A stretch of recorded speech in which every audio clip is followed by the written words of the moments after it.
Because here's the thing, luxury clients don't view interior design as just a simple transaction. They see it as this collaborative journey towards realizing their dreams, their dream home. They're dreaming up these beautiful spaces, and truly the sky is the limit. So when we limit ourselves for what we have as preconceived notions about money or about style or about what they're going to say yes to and what they're going to say no to, we are limiting the outcome of the project. And also, you're cutting short the dreams of these clients who are looking to us to fulfill them in their home. You are listening to The Designer Within, episode number 17.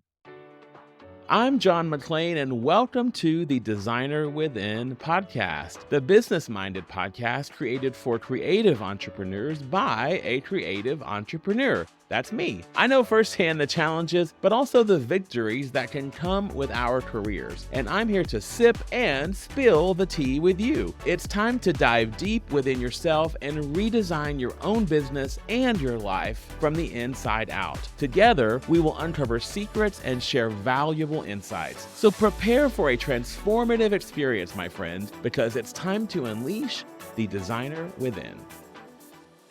Hi, everybody. Welcome back to another episode of The Designer Within.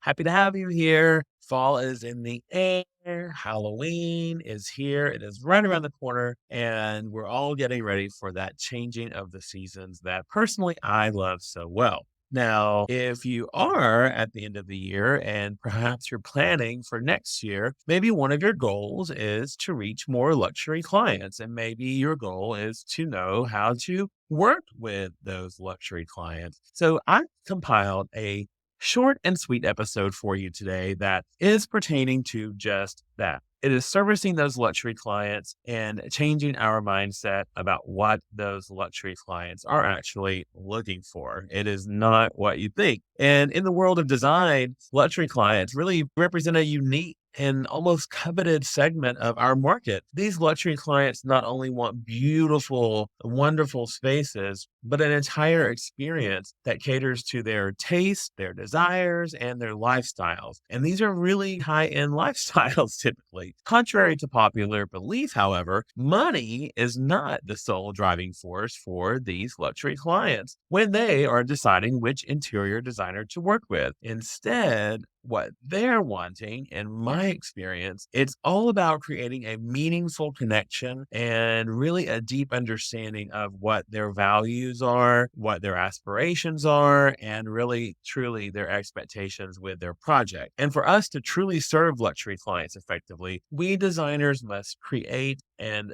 cultivate a distinctive mindset about money and service. And of course, we always want to provide great service for our clients. That's always the case. But for these luxury clients, the expectations are different, and our expectations and our deliverables also need to change. Because here's the thing, luxury clients don't view interior design as just a simple transaction. They see it as this collaborative journey towards realizing their dreams, their dream home. They're dreaming up these beautiful spaces, and truly the sky is the limit. So when we limit ourselves for what we have as preconceived notions about money or about style or about what they're going to say yes to and what they're going to say no to, we are limiting the outcome of the project. And also, you're cutting short the dreams of these clients who are looking to us to fulfill them in their home. Our mindset has to be one of commitment to their vision, not just to their investment, not just to their dollars. Of course, money is the tool to get there, but the ultimate goal is to create spaces that reflect that client's personality and lifestyle. And again, this is true for every client, which is most everything I'm saying today is true for most clients, but it is amplified much more for this luxury client. Also wanted to mention luxury clients expect a level of personalization and sometimes exclusivity that transcends what we have typically understood that to mean. They're not motivated typically by discounts or cost savings. Some are, but most are not, but rather by the uniqueness and the quality of what we are presenting to them, of the designs, of the furniture, of the layout of their new kitchen. All these things is what is motivating to them.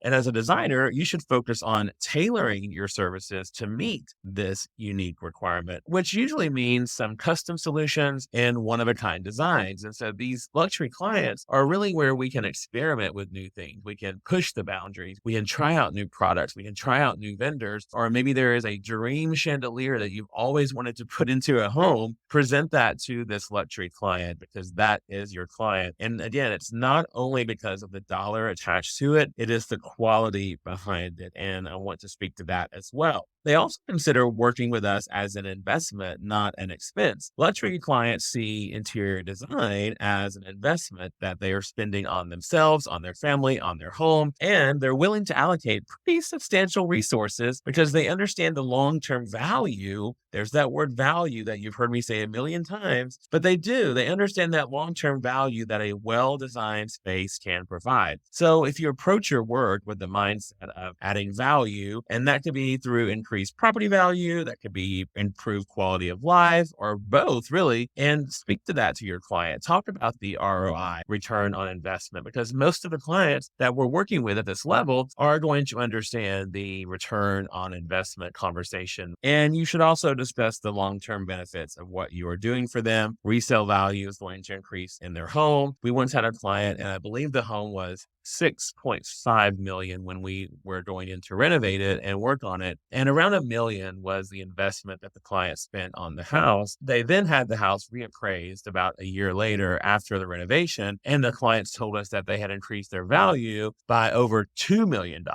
So if you think clients aren't looking at the return on their investment, if you think these luxury clients in particular aren't looking at that, you're completely wrong. So start speaking to your clients about this return on their investment and the true quality of what you're putting into their home. My next point is understanding the client's lifestyle. This really goes back to your consultation, to the questionnaire that you're asking to these clients. But to really effectively serve luxury clients, you must delve deep into their world. You must understand their lifestyle, their hobbies, their interests, and these aspects of those things really do shape their design preferences. So you really need to dive deeper into these luxury clients and really understand what they're looking for. Is it that they want a special space to spend with their family? Perhaps there's some issues going on. Is it that they have really wanted a house in this neighborhood and now they have it, so they really are willing to go all out on making that special? Whatever they're looking for is what you need to provide. And remember, money is not a motivator in these situations, but what is the motivator is the opportunity to create a home that enhances their lives and their family's lives. And while money is not the primary motivator for these luxury clients, they do expect top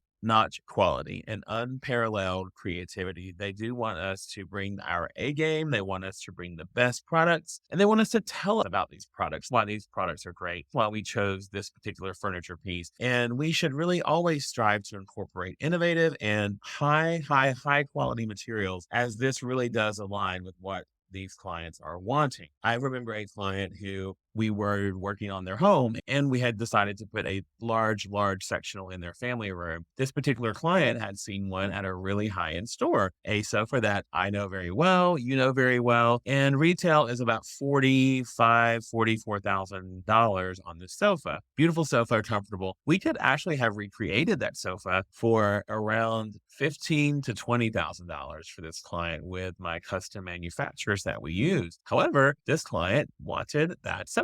They had sat on that sofa. They knew this sofa would fit their family. They knew that there was no issues with the size of it, the way it looked. And even though we could recreate that sofa down to the legs, the client decided to purchase the $44,000 some odd dollar sofa. And it just proves my point that the client trusted the brand, the client trusted the quality, and no matter what price point I presented to this client, they were not going to budge because they had their mindset on this sofa that they knew was high quality and that they knew that they loved. Even though the sofa that I was presenting was equal quality, it was not the brand name that they wanted. So it just goes to show you that money is not the motivating factor always for these luxury clients. You must also build trust and relationships with these clients. Luxury clients want to work with designers that they can trust implicitly. They want to trust us. They want to trust us with their money. They want to trust us with their home. They want to trust us with their privacy, which I'm going to talk about in a moment. But building a solid client/designer relationship based on mutual respect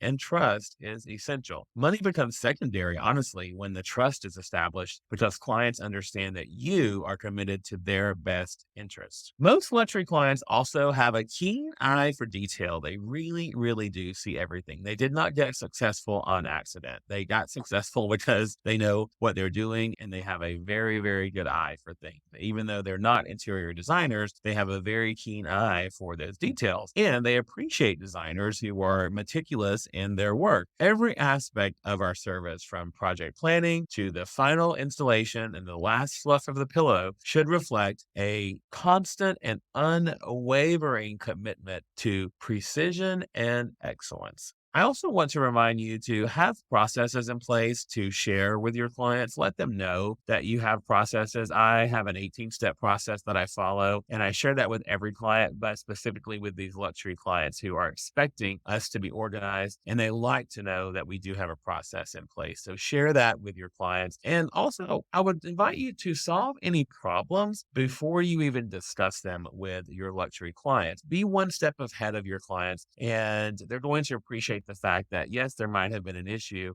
but you did resolve it. I've told the story before of where a vanity did not arrive in time for our client in the powder room, and they were having people over. The family was going to be in town all at one time. So we didn't even let the client know. We got a temporary vanity, brought it in the home, put it in place. Of course, we told them, and the client was so understanding and so appreciative of the fact that we brought in this temporary bathroom vanity, that they had a sink now in their powder room that they could use for people to wash their hands at the party. It just takes that one little effort to push that service level over the top. Let's talk about ongoing service. Your commitment doesn't end with that project completion. Luxury clients expect a level of after project service that really lets them know that their spaces are going to always be impeccable and always be updated. And they are willing to invest in these ongoing relationships. They're not looking for it to be free. They're just wanting that service. So they want to know that we are going to be there and that we are going to continue to meet their needs after the project has ended. This can turn into other projects around the house as well. So it's almost a sales technique, if you will. We once had a celebrity client that for a firm that I worked for before I started my own. And this particular client had a beautiful home. We had lots and lots of renovations, high-end furniture, gorgeous pieces, but the client would get kind of bored with things and we would change things out.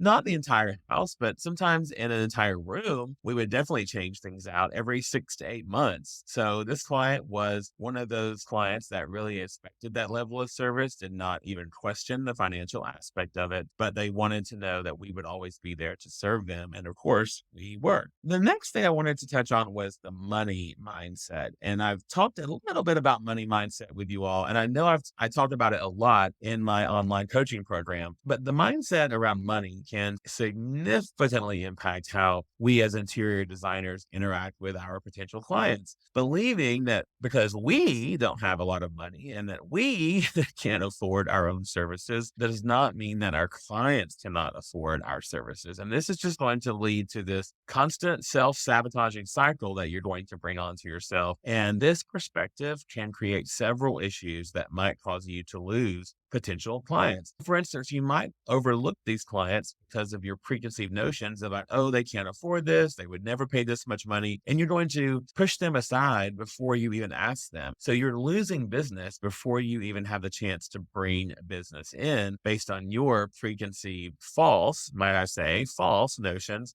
about money. Also, if you assume your clients won't pay a certain price for something, maybe you're going to limit what you show them and not present these higher end options, which would, of course, restrict the client's choices and discourage them from working with you. I always like to, as well, present something out of the investment allowance category. So if it was something that I really, really love, or maybe I've always wanted to use in a project and it's so fabulous, I will present that to the client, even though it pushes that upper limit of what they were wanting to spend for their investment. And what do you have to lose? They could say yes, and then you have a beautiful piece that you can photograph, and it will become the showstopper of the space. And your client will love that they have something super unique. And really, what this comes down to is focusing on value, not just the cost. And I know we've talked about that as well, the value of what we bring, but our value is not hinged on what we charge. So instead of fixating on the cost, emphasize on the value that you can provide. Show them your expertise. Show them your unique design approach. Show them your process. And of course, show them the benefits that they will gain by working with you. Demonstrating value can often justify a higher price point. Demonstrating what you are going to deliver, demonstrating that you are going to solve problems, not bring them problems, that you are going to give them a level of service that they have never seen before will justify a higher price point for your design fees. I also love to educate clients in general, but especially these luxury clients. They love to know, again, what the pieces are made of, where it came from. They want to know all the details. They want to know all the ins and outs of it. And if you can really educate these clients about the cost involved, and the cost is X because of the quality is Y, then they're going to get it. And I can guarantee you during that first presentation, when you're showing them all of your beautiful presentation images, your samples, your swatches, all of the things, they are going to see what you truly are bringing to them. And they are going to understand that the price point that you're charging is worth it. So once again, it all comes down to your deliverables, which is going to boost your mindset and boost your value to your clients. And by adopting a mindset that focuses on value, understanding your client's needs, and really being confident in your abilities, you can avoid this trap that I've talked about of assuming that your client's financial capabilities are the same as your own. This approach not only helps you attract a diverse clientele, but it also allows you to showcase your talents to a much broader audience, leading to more fulfilling and lucrative opportunities in our line of work. You can work for companies that you've only dreamt of working before, fabrics that you've only dreamt of working before. High Point Market is here, and I can tell you one thing, I am definitely going to be going to vendors that I hope to work with. And perhaps these aren't vendors that we're working with now currently with our clients, but if these are high-end vendors, high-end products, high-end quality products, and I want to hear why these products are high end, why they are made so well, so that I can then sell that to my clients. So, and people will pay for what they value. People will pay a lot of money for things that are important to them, or if there's an emotional attachment to those things. I just want to remind you to do not let your personal budget constraints influence your approach to your design projects. Luxury clients often have much more financial flexibility. They're not us. They're not in the same boat we are. They are the people that we are serving, and we are serving them by bringing them value to their projects. And their priorities usually differ significantly from our own. And if you treat each project on its merits and according to the client's specific needs and what they're willing to spend, you're going to get to the bottom line anyway. So whether luxury or whether not luxury, if you listen to the client and base the project on what that client needs, you're going to win every single time, no matter how much money the client has in their pocket. And I want to remind you, always deliver beyond expectations. Aim to exceed expectations. Luxury clients expect a high level of service, so go that extra mile to deliver those exceptional results. This will lead to satisfied clients, but it will also bolster your reputation in this luxury industry, in this luxury design market, and they're going to start telling their friends how well you treated them, how much you took care of, and how beautiful their home is. And lastly, communication. Always maintain open and transparent communication with every client, and especially your luxury clients. Keep them updated on the project process, discuss any challenges or changes that you need to make, and involve them in the decision-making process. This approach always fosters trust, and it ensures that client that their vision is really being realized. One more thing I wanted to mention was always respect your client's privacy and confidentiality, but many luxury clients value their privacy and confidentiality even more. And I ask you to respect these boundaries and ensure that all their client information and project details remain secure and confidential, and let them know that they are remaining secure and confidential. And I also want to mention to you, if they do not want to have their home photographed, do not photograph their home. Do not force the subject. It is not worth the fight. We had this with a client before, and we ended up having some beautiful spaces that we really wanted to photograph, but the client wasn't comfortable with us photographing certain parts of their home. So we just said, okay, we agree with you. Whatever you want is what you get. This is your home, and we respect your privacy. Even so far as having an NDA, you could have an NDA that you sign with some clients in this level. And if that's the case, feel free to have that in your back pocket and bring that out, because if you have a non-disclosure agreement, it's just going to make that client feel more comfortable when working with you. So as I said, serving luxury clients in the world of interior design that we all work in goes well beyond the simple exchange of money for services. We have to understand what they're looking for and what their expectations are on a much deeper level. Money is just the means to an end rather than, as I said before, that driving force. And we do not need to put our money mindset on our clients' minds. We do not need to pretend that our clients are holding our checkbook because, again, just because we can't afford it, or maybe we don't want to spend that much money on something, does not mean that our client does not want to do that. So go out there, find those luxury clients, treat them well, treat all your clients well, but just ask yourself, when you are looking for and working with luxury clients, are you in the right mindset to do so? And I promise you, you will have a successful project. And I wish you all the success in the world, my friend. And as always, I would also love to hear your thoughts on this episode or any episode. I know you are smart. You know your stuff. I want to hear from you. I want to hear if you have any suggestions, if you have any techniques that you use when working with luxury clients or things that have worked well for you. Send me a DM, shoot me an email. Mention it in the comments on Instagram or Facebook, but let us know what you are doing to be successful when working with luxury clients. We can always learn from one another, and I love learning from you all. So thank you for sharing your ideas and your thoughts. I also wanted to ask you guys, if you don't mind, how about letting a friend or a colleague know about the podcast? If you are enjoying the podcast and are getting some great tips from it or learning some things from it, please spread the word. Please let your friends know about the podcast. It only helps us to spread the good word about interior design and the business practices that we all hope to do better at. Oh, and one more thing before I let you go. I mentioned last time on last episode, if you heard that, I'm working on something brand new, a brand new program that I know you will love. And I'm working on a very special beta launch of that program to a select few people. So if you want to come back and be a part of that beta launch and get into the program at a discounted price, I'm going to tell you all about the program on next week's episode. I'm so excited. I get goosebumps when I think about it because I know this is what you are going to need, because you know why? You've told me. But I've listened to you all and I've put those into works. But I am launching a beta program for the course very soon, and I want you to be the first to know about that. So listen to next week's episode, and I will give you all of the details. I will give you a hint. It is a 6-week program from start to finish. So you're not going to be tied down for months and months, but you are going to get so much valuable information that I know you will put it right to work in your business. That's all you're getting right now. Don't ask me any more questions. And come back next week, and I'm going to give you a full rundown on the new course that I'm offering, because I'm really, really excited about it. And I would love for you all to be a part of it. So there you have it. Thanks so much. I'm John McClain, and I will see you next time on another episode of The Designer Within.